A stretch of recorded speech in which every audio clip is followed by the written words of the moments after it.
Hello, this is Sam Machell. You are watching part 1 of On Virtual Land, a 6-part web Let's Play series investigating artificial landscapes and video game spaces. This episode, we will be looking at Minecraft as an example of a haunted, failed pastoral promise, why tweens are nostalgic for a game they have barely even stopped playing, and the general brokenness of all virtual worlds. Enjoy.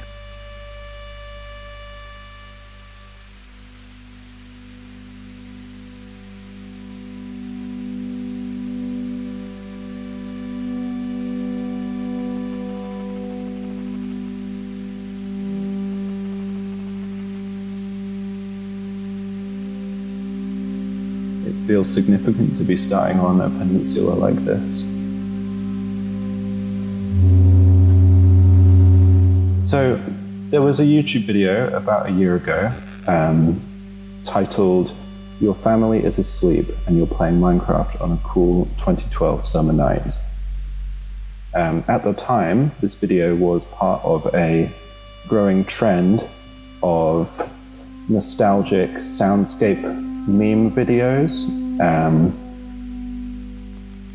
I would put it in the same category as videos of this song is playing at the prom and you're crying in the bathroom or whatever. This video in question was a still image of a laptop on wrinkled sheets, the blue light beaming across the bed, with Minecraft on screen. Minecraft, of course, the 2009 game created by Hatsune Miku. The audio brings in washes of humming crickets, the barking of your 2012 neighbor's dog, and quiet piano music from C418's soundtrack.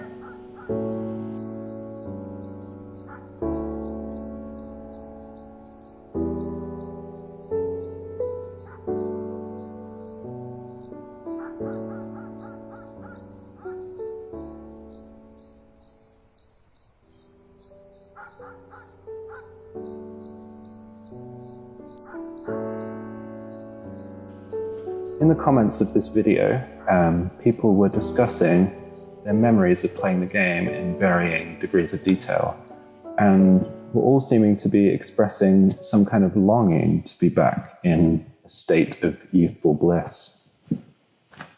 One YouTube user, the tryhard Tracky, wrote, "One day, you and your friends played Minecraft together and didn't realize it was the last time."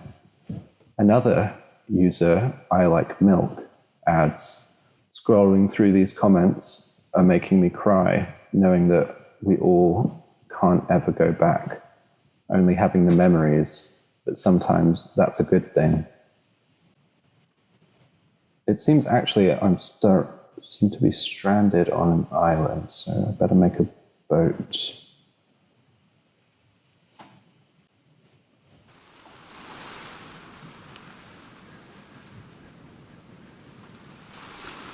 Minecraft was initially launched in 2009 and sort of fully launched in 2011, so we can assume that these commenters are still very young, Minecraft primarily being a game for children.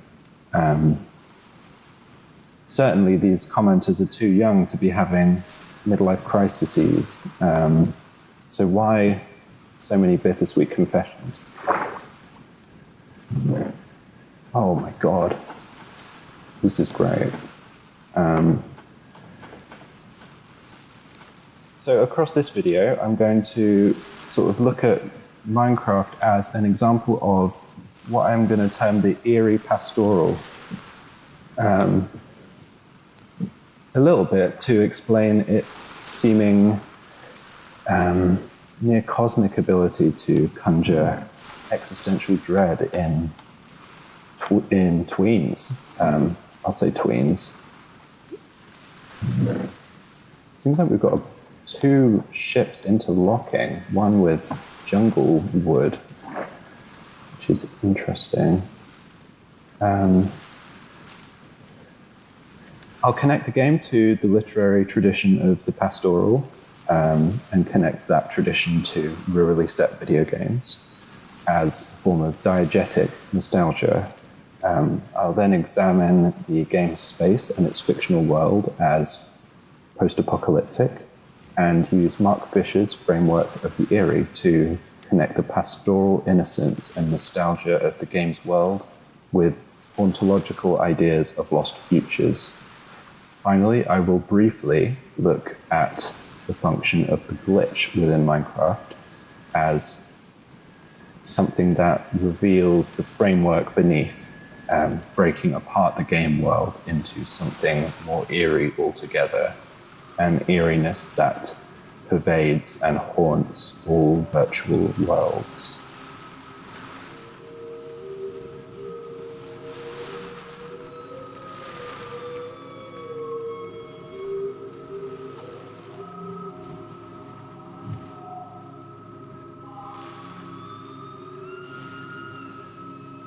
Hang on the fucking Wind Waker here. I have fond memories of playing a game with a friend on many small islands and never once sort of settling into any particular place and playing the game as nomads, and this kind of changed the... Well, Minecraft has a kind of progression towards power and dominance of resource and landscape, and we were playing in such a way that we couldn't ever settle and couldn't ever keep more than one inventory's worth, say, of supplies on us at any time. So I have particularly fond memories of that game. I think first I'd like to define the Pastoral. The Pastoral is a long-standing literary mode concerning rural life. Think like an idyllic portrait of shepherds tending flocks, or water wheels and meadows. These texts were written as a form of escapism for urban audiences. The ways of life portrayed in the Pastoral were often simplified and incorrect to some degree. Terry Gifford in Pastoral, the New Critical Idiom, expands on this. A pastoral is usually associated with a celebratory attitude to what it describes, however superficially bleak it might appear to be. The pastoral, then, can be seen as a form concerning the dynamic between urban and rural life, a genre concerning opposition and contradiction. Literary critic Leo Marx comments on the role of the pastoral in modern society. The soft veil of nostalgia that hangs over our urbanized landscape is largely a vestige of the once dominant image of an undefiled green republic, a quiet land of forests, villages, and farms dedicated to the pursuit of happiness.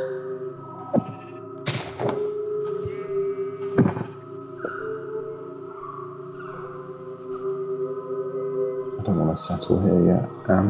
Although this idealized view of the pastoral puts rural life on an unrealistic, unachievable, and ignorant pedestal, Marx posits that it is also framed in a kind of melancholy. The promise of the pastoral that was once conceivable, perhaps, for urban readers has since been squashed.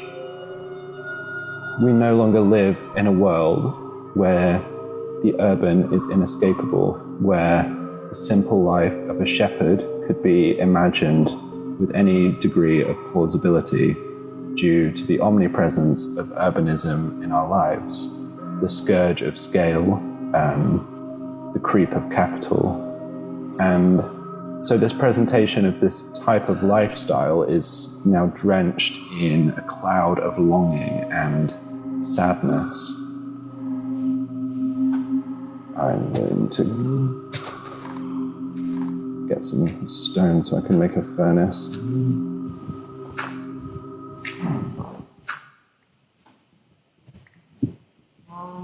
This dynamic works within Minecraft. The inherent contradictions of the pastoral genre existing within the technological form of the video game itself. We are imagining a simplified rural life, the life of a survivor, but we are seeing it through the lens of our contemporary technological capabilities.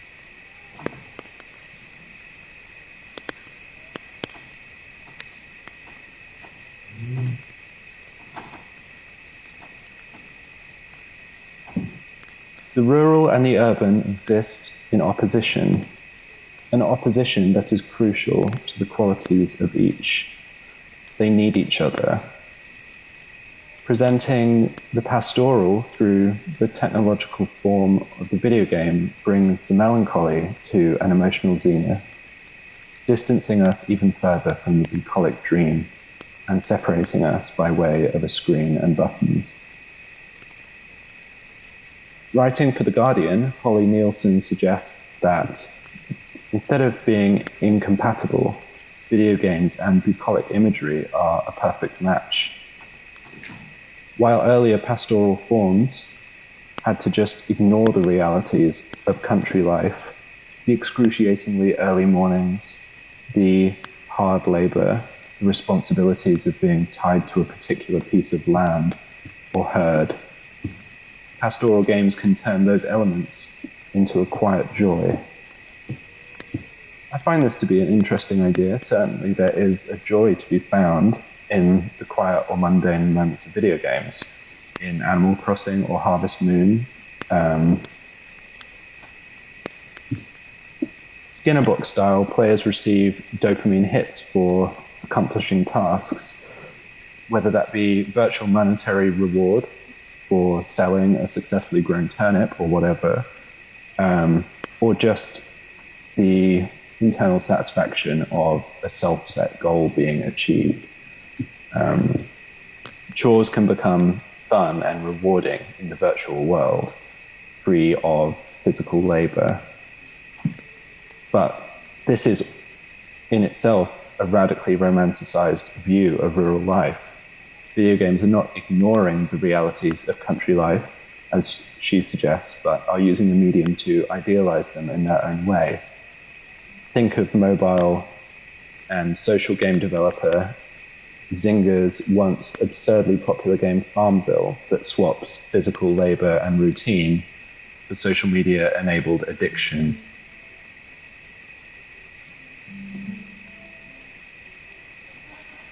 In this world, labor is not manual, but emotional. Plowing a field may only require a tap or two of the finger, but the continuous notification stream reminding you to tend to your farm acts in a similarly exhausting way.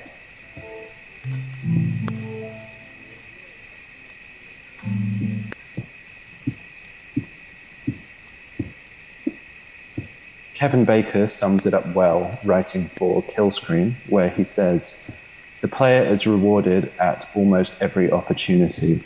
A gradual and linear way forward is always made available, and the land is bountiful." The pastoral in video games succumbs to the same unreality exhibited in other mediums, but is uniquely refracted through the video game prism. Games are unique as a medium in that they allow interaction, of course, and so the simplifications and falsehoods presented are based around this mechanical reality, where older examples like William Blake's Songs of Innocence would focus on the aesthetic qualities of the pastoral. In video games, day and night cycles are shortened, crops grow within a couple of in-game days, which could take maybe real-life minutes, and every aspect of nature is mutable, removable, destructible. The world is player-centric, and the player is God. Minecraft, then, with its free-time gobbling, addictive and repetitive gameplay in its blocky cubular wilderness, is perhaps the perfect example of the pastoral in video games as an abundantly innocent world aesthetically in line with pastoral work of yore presented to the modern day urban audience. I'll use urban just as a sort of existing within and with technology, given that the hard line between city and rural has kind of collapsed due to the internet. It's presented to the urban audience with the promise of freedom and the chance of survival. It's a classic kind of, one man in the wilderness American tale of survival, or not necessarily American, pastoral British. We can see Minecraft, therefore, as a game that is diegetically nostalgic, in that nostalgia and the long-standing tradition of the pastoral are deeply crucial to the promise of escapism that the game offers, the world that it creates, and the fiction the player builds from. Nostalgia is almost coded into the game's world. But it is worth mentioning that Minecraft's pixelated low-resolution aesthetic that seems to call upon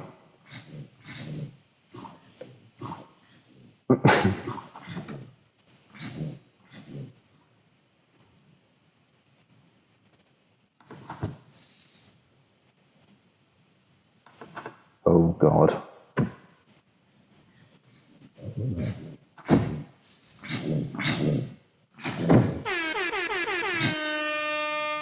I'd also like to mention, and maybe expand upon in a further video, that Minecraft's pixelated low-resolution aesthetic references the style of games from like the 80s or 90s or whatever, and could be seen as aesthetic nostalgia juxtaposed to the diegetic nostalgia of having the world be a pastoral one. Referencing older games aesthetically is a common thing. To conjure nostalgia, sure, but the blocky aesthetic simplifies the natural forms and landscapes as well, and the animals, and contributes to the whole feel. The world appears like a diorama, or a child's drawing on a fridge, or a Lego model swept under a bed.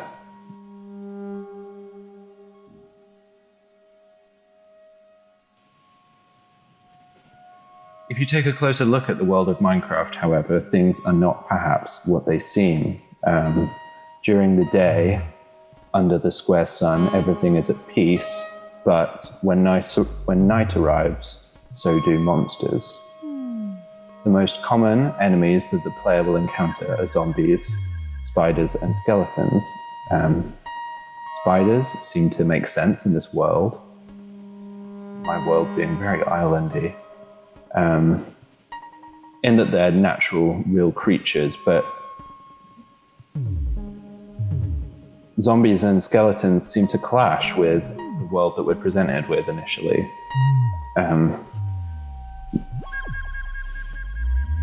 In fierce opposition to the pastoral ideals of innocence, nature, and growth, zombies and skeletons represent death. And more specifically, death of a humanoid figure. These creatures are undead. The world of Minecraft is haunted and filled with images and figments of humans that have come before, lived before the player being born into a world only full of death and memories. So is the world of Minecraft one of the post-apocalypse? Is Minecraft the story of a sole survivor of a devastating attack or epidemic? We can assume that something has occurred, as not only is the world infected with the dead, but ruins and relics of a lost civilization remain in the landscape. Players can discover dungeons, abandoned mines, haunted mansions, jungle temples, desert pyramids, wells, all littered across the landscape, and all these structures are abandoned of human presence or are shelters to lurking monsters. The effect is eerie, feeling as though, particularly in single player, the world you are exploring is one that has been destroyed and forgotten to time.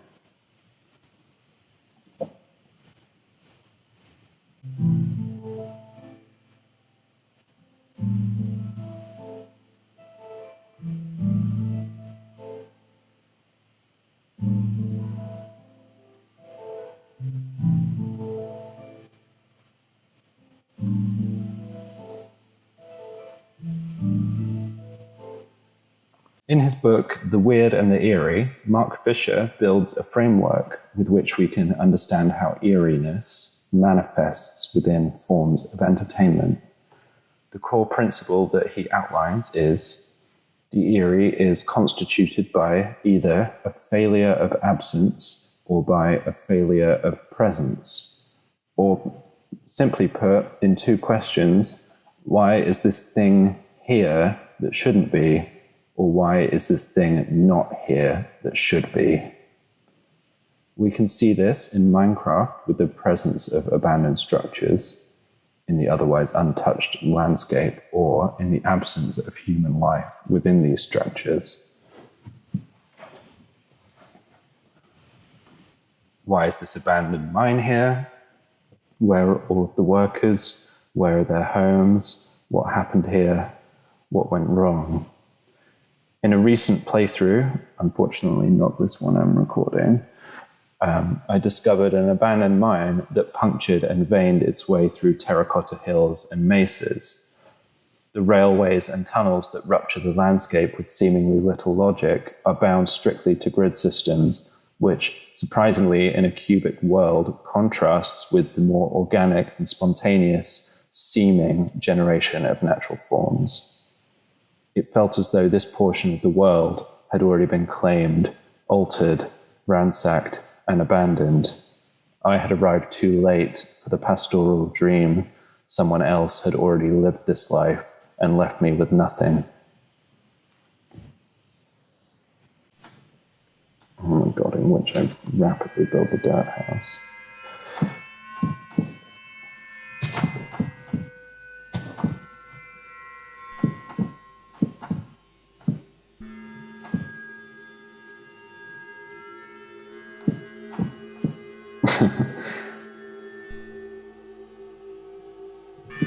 God, does anyone else remember when zombies could bash down doors? I feel like they got rid of that. Just a bit too unfair.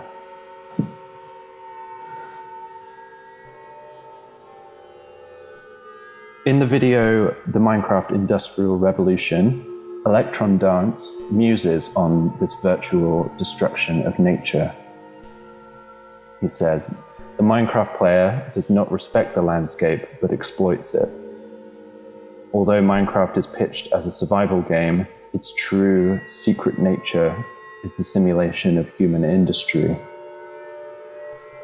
Here we are again at the front lines between the warring urban and rural.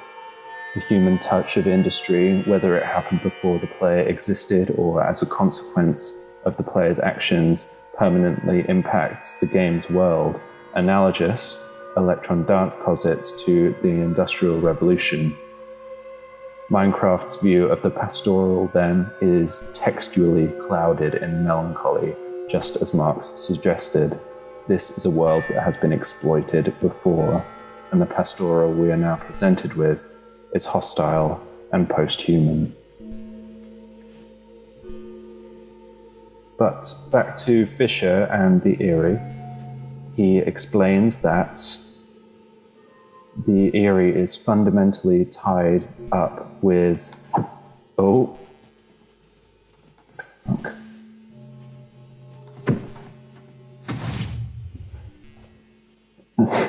He explains that the Eerie is fundamentally tied up with questions of agency. Is there an agent at all? What kind of agent is acting here? So according to Fisher,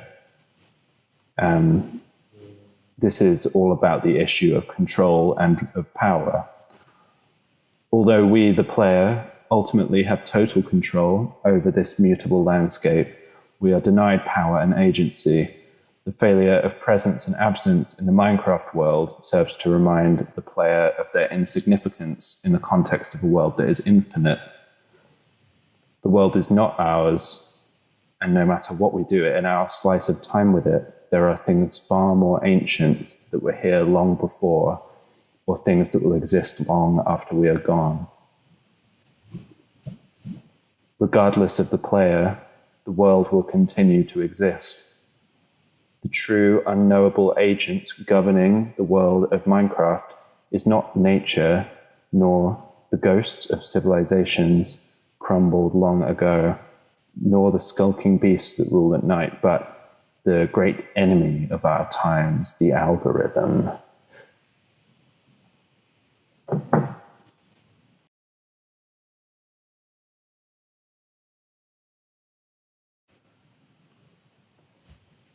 In his landmark essay of Other Spaces, Utopias and Heterotopias, Michel Foucault defines the term heterotopia, contrasted against utopia, as a virtual space that simultaneously represents, contests, and inverts real space.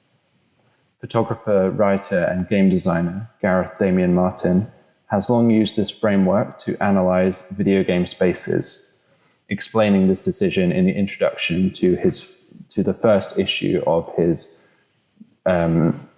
critical zine Heterotopias. This is a perspective we rarely take. As the audience of these virtual worlds, their total fictions are seductive, intoxicating. We want to believe. And yet, in this blinkered state, we close ourselves off to the unearthly wonders in front of our eyes.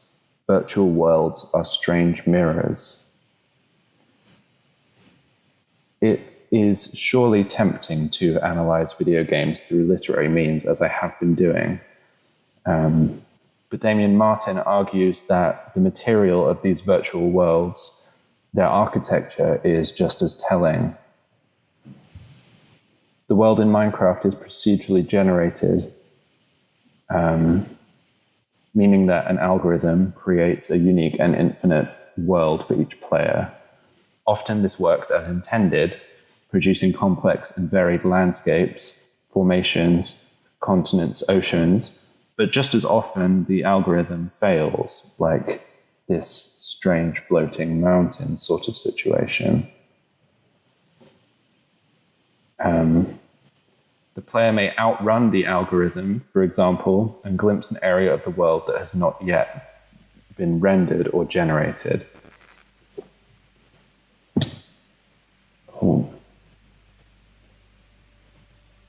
I'll have a picture to demonstrate. These weird glitches, known colloquially as world holes, reveal the inner workings of the world. A chunk of the ocean that has failed to render, perhaps, may show us the patterns in which the kelp grow underwater, or show us the network of caves and tunnels. Or a sudden disappearance of the ground may offer us insight into the layout of lava lakes and dungeons deep at the bottom of the world. The glitches and failures of Minecraft violently tear away the facade of nature, the veil of fiction, to show the world as it really is. As glitch artist and coiner of the term dirty new media, John Cates says, describing glitch art acknowledges our brokenness, systemic imperfections, and technological failures. The world at Minecraft, the heterotopic mirror, reflects back at us, is a broken world. The pastoral is revealed as an illusion. Oh.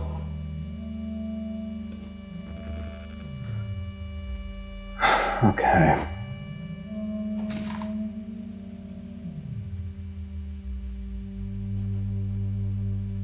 Here we are again, huh? Well, Fisher argues that the Eerie concerns the unknown, that when knowledge is achieved, the Eerie disappears. So we may be tempted to think that the revealing glitch would enlighten us with some form of knowledge, rendering the world no longer eerie. But I do not feel that this is the case.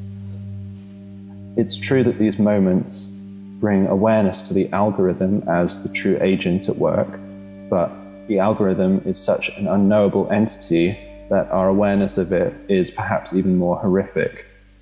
The way that the glitched and broken tunnels, snaking oily and black in the cosmic depths, appear as scattered, laggy bursts as the world is torn apart, is Lovecraftian and juxtaposed with the blissful Pastoral creates a deeply eerie sensation.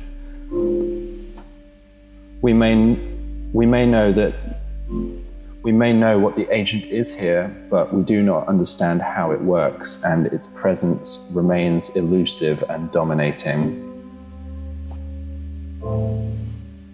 So thinking back to that bizarre video that I can't stop thinking about, and those poor introspective tweens, the naive emotive language that they use in their expressions of longing for this game begin to make some kind of sense, I think. I feel not as a longing for the game or even necessarily for childhood or those moments to be relived, but for a lost future.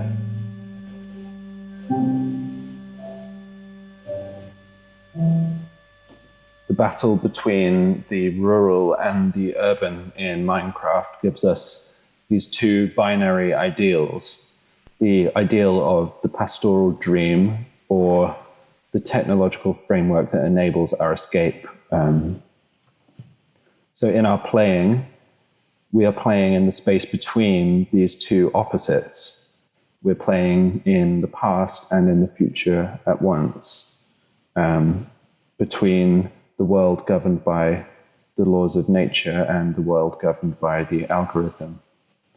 In Fisher's book, Ghost of My Life, he connects Derrida's idea of hauntology, that the sort of broadly the idea that the present is haunted by the past through, that the present is haunted by the past, essentially, to describe the way that contemporary culture and the postmodern condition are so intent on reviving things from the past. Especially now in a culture of remakes, reboots, and rehashes, his criticism is more relevant than ever. The children who played Minecraft were given a world that was literally created for them, a unique slice of infinity to explore. They were promised some pastoral ideal, but it was a facade, presented instead with an eerie pastoral. It's surely not a stretch to compare this to a general sort of state of the world right now. How much of this premature nostalgia is really just an undeveloped yearning for some kind of denied innocence? How much of this premature nostalgia is perhaps a first brooding nubbin of resentment of boomers or Gen Z angst? Perhaps this is baby's first taste of late capitalism. Fisher writes, whereas mourning is the slow, painful withdrawal of libido from the lost object, in melancholia, libido remains attached to what has disappeared. Now undoubtedly making new memories in greener virtual fields, Minecraft was never taken away from these commenters. So the libido was never withdrawn. It still remains, clinging white-knuckled to this ghost of a world destroyed by men now dead, or to the glitching fragments of mask concealing truth, or to the pastoral simulation of android sheep chewing grass under the RGB glow of the moon, awaiting the next undead horde. Perhaps really this is an essay on adolescence. Thank you for watching. As I said, this is the first of a 6-part series. Each episode will vary greatly in style and content, so if there's anything you would particularly be interested in me covering, or a particular style you would like me to try out, then please let me know. And see you next time when I'll be chatting with my friend Mark Lotz on his experimental game project, This Too Shall Pass.